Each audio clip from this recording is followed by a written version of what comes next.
कधीच नाही चुकणार तुमचे फेवरेट टीव्ही शोज झी5 सोबत, तेही एकदम फ्री। आई, तुझ्याशी बोलायचंय मला।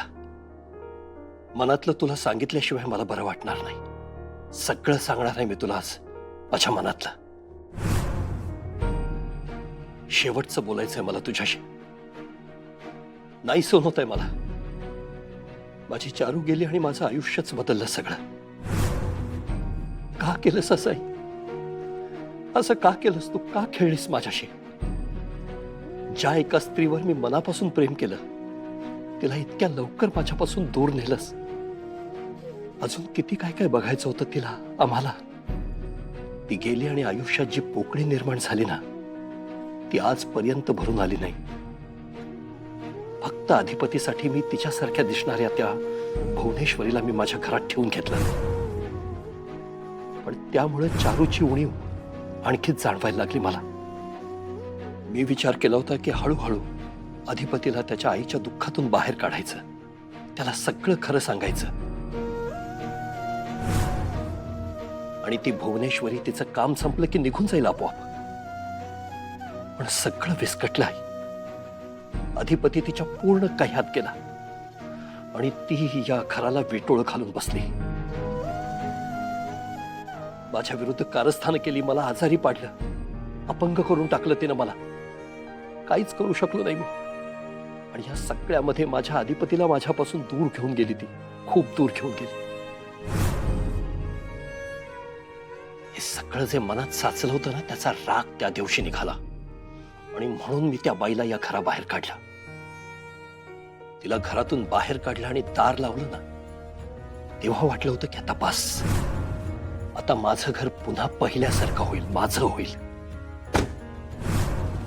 अधिपती परत आल्यावर तो चिडेल हे मला माहिती होतं, पण मी सांगितल्यावर, समजावल्यावर तो समजून घेईल असंही वाटलं होतं।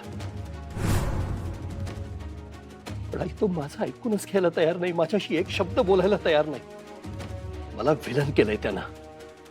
भुवनेश्वरीला तर तो देवी समजतच होता आधीपासून, आणि आता मी राक्षस झालोय त्याच्या नजरेत। माझ्याच मुलाच्या नजरेत माझ्यासाठी तिरस्कार दिसतो मला, तो सहन नाही होत आता। अक्षराचा आणि अधिपतीचा संसार सुखाचा व्हावा, मुळात तो सुरू व्हावा, यासाठी मी किती प्रयत्न केले, आणि माझ्या एका गोष्टीमुळे, माझ्या एका निर्णयामुळे आता सगळं उलट होतंय। त्यांच्यात वितुष्ट येते, आणि हे सगळं माझ्यामुळे झालंय हा विचार मला सहन होत नाहीये, मला सोसत नाहीये। अधिपतीला तर मी समजावूच शकत नाही, आणि म्हणून प्रत्येक क्षणी मला असं वाटतं की आज चारू हवी होती, चारू हवी होती आज।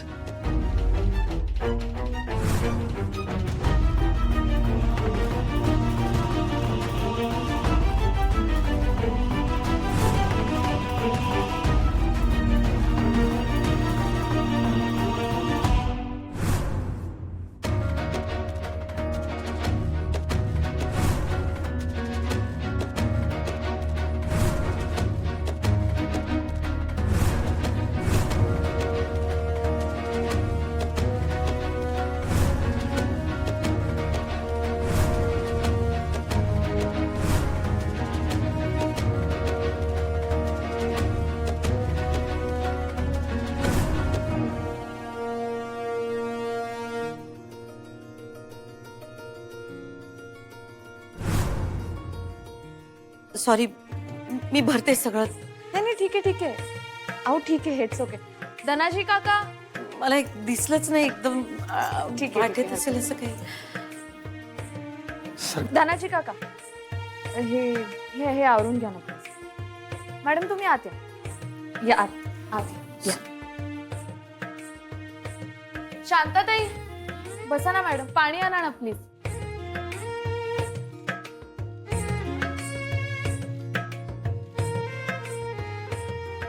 थँक्यू। ठीक आहे।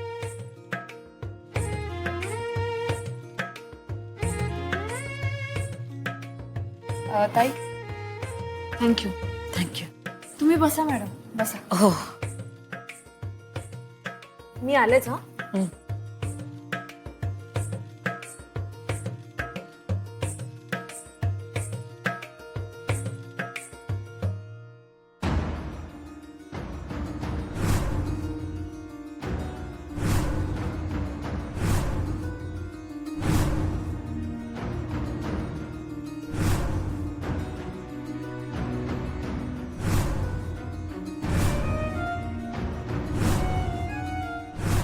चारू, आपल्या अधिपतीला अर्ध्यावर सोडून मी तुझ्याकडे येतोय.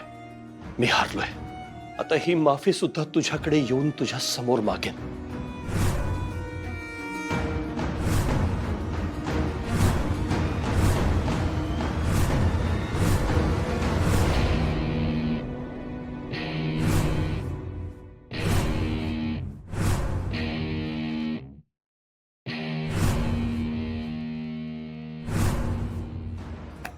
बाबा काय करत होता तुम्ही? कसल्या गोळ्या आहेत या सगळ्या?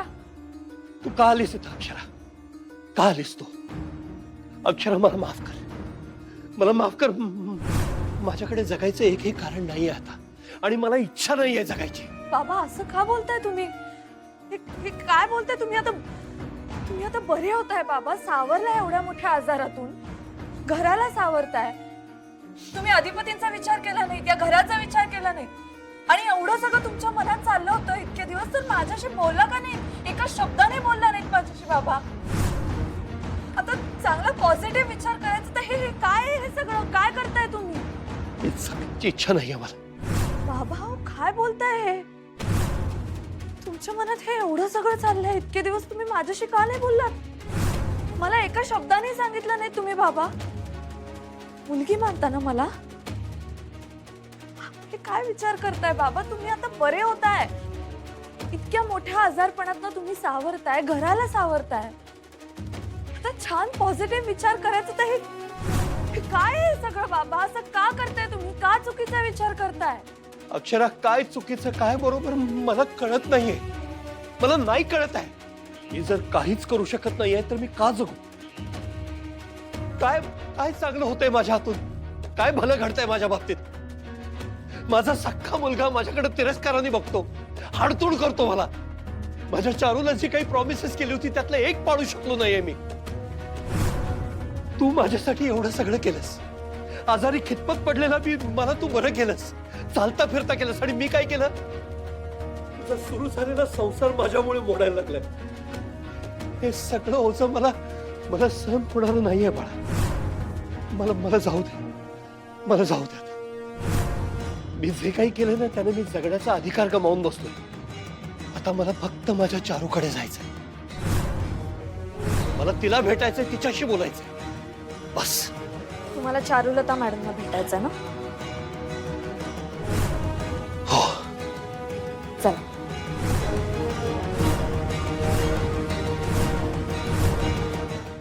झी5 ॲप डाउनलोड करा आणि पहा सर्व एपिसोड्स एकदम फ्री.